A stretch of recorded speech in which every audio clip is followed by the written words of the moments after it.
I am the Tofu Golem. Please enjoy the video. You start by confirming what you have: a docked Nintendo Switch and a USB keyboard, or a Bluetooth keyboard plus a USB Bluetooth adapter.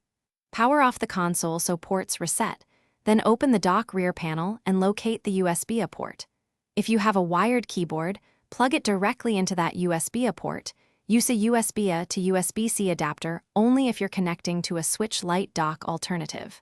Once done, power on the Switch and go straight to a text field to test typing.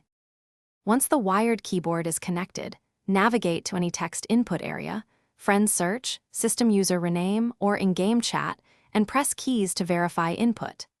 If you're using a Bluetooth adapter, plug it into the dock's USB port, put the adapter into pairing mode, then place your keyboard into pairing.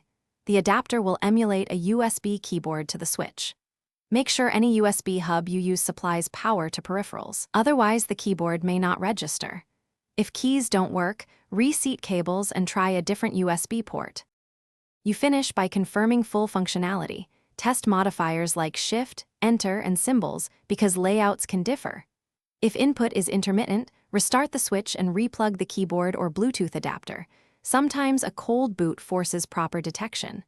Make sure the dock remains connected to power. Unpowered docks or passive hubs can fail.